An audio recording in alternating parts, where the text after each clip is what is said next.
नमस्कार। क्या दिल्ली में अब विकास की राजनीति नई रफ्तार पकड़ रही है? आज राजधानी में पर्यावरण, शिक्षा, ट्रैफिक, महिलाओं की यात्रा, एमसीडी की सियासत और कानून व्यवस्था से जुड़ी कई बड़ी खबरें सामने आई। कुछ फैसले आने वाले वर्षों तक असर डाल सकते हैं, जबकि कुछ घटनाएं सरकार और व्यवस्था दोनों के सामने नई चुनौती बनकर खड़ी है।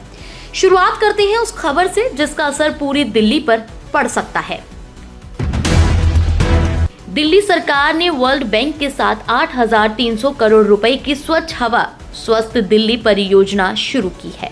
अगले 7 वर्षों में प्रदूषण नियंत्रण, धूल कम करने, सार्वजनिक परिवहन मजबूत करने और कचरा प्रबंधन पर काम होगा।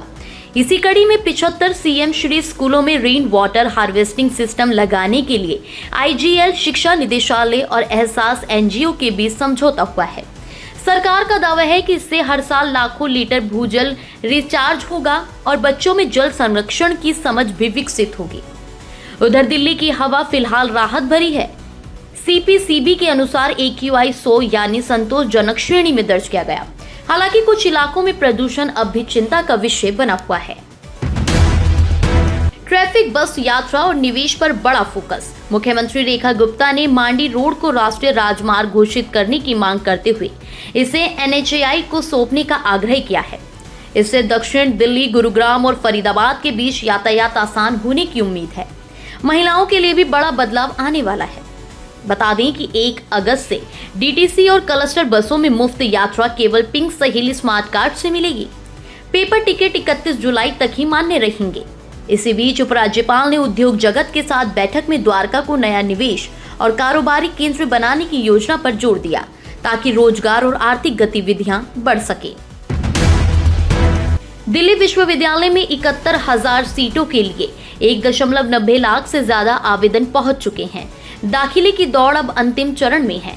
दिल्ली टेक्नोलॉजी यूनिवर्सिटी अगले सत्र से बीटेक क्वांटम कोर्स शुरू करेगी, जबकि नेशनल मेडिकल कमीशन ने मेडिकल कॉलेजों से स्वास्थ्य क्षेत्र के नवाचारों का पेटेंट कराने पर जोर दिया है।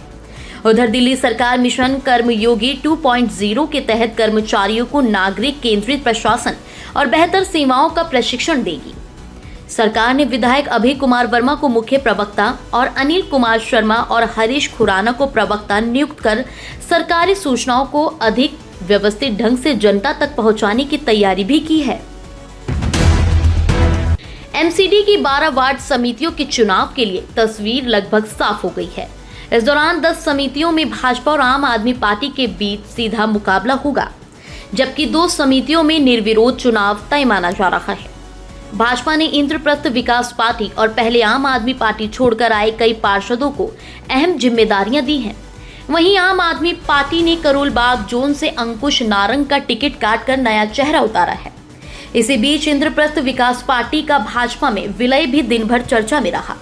सभी 16 पार्षद भाजपा में शामिल हो गए, जिससे निगम में भाजपा की ताकत और बढ़ गई। वहीं आम आदमी पार्टी ने इस विलय को लेकर भाजपा पर पार्षद तोड़ने का आरोप लगाया। प्रदेश अध्यक्ष सौरभ भारद्वाज ने दावा किया कि IVP का गठन भी भाजपा की रणनीति का हिस्सा था। दूसरी ओर भाजपा ने इसे विकास के एजेंडे पर बढ़ते भरोसे का परिणाम बताया। राम मंदिर मुद्दे पर आपका नया अभियान। आम आदमी पार्टी ने 12 जुलाई को रोहिणी के जापानी पार्क में सुंदरकांड पाठ और इसके बाद देशव्यापी हस्ताक्षर अभियान चलाने की घोषणा की है। पार्टी का कहना है कि राम मंदिर प्रकरण में दोषियों के खिलाफ सख्त कार्रवाई होनी चाहिए। राष्ट्रीय हरित अधिकरण ने नाहरपुर पेड़ संरक्षण मामले में दिल्ली पुलिस से FIR की स्थिति रिपोर्ट मांगी है। वहीं यूरेनियम प्रदूषण मामले में दिल्ली सरकार और DPCC को भी पक्षकार बनाकर जवाब तलब किया है। बारिश थमने के बाद दिल्ली में उमस फिर बढ़ गई है। मौसम विभाग के अनुसार पिछले 24 घंटे में बारिश नहीं हुई, जिससे तापमान में भी बढ़ोतरी दर्ज की गई। और अब राजधानी की 3 बड़ी क्राइम खबरों की बात करते हैं। अशोक विहार में महज 500 रुपए के विवाद में एक युवक पर चाकू से हमला कर दिया गया। कापसहेड़ा में महिला गैंग पर सुनसान सड़क पर वाहन रुकवाकर लूटपाट करने का आरोप लगा है। वहीं अलीपुर के कार्डबोर्ड और फॉइल पेपर के 2 गोदामों में भीषण आग लग गई। दमकल ने करीब 3.5 घंटे की मशक्कत के बाद आग पर काबू पाया। राहत की बात यह रही कि किसी के हताहत होने की खबर नहीं है।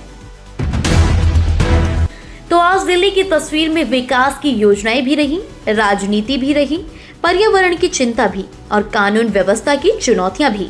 आपके मुताबिक इनमें से कौन सी खबर आने वाले दिनों में दिल्ली पर सबसे बड़ा असर डालेगी? कमेंट में अपनी राय जरूर बताएं। अगर आपको दिल्ली की ऐसी ही ग्राउंड रिपोर्ट और असर वाली खबरें पसंद आती हैं तो चैनल को सब्सक्राइब करना ना भूलें। धन्यवाद।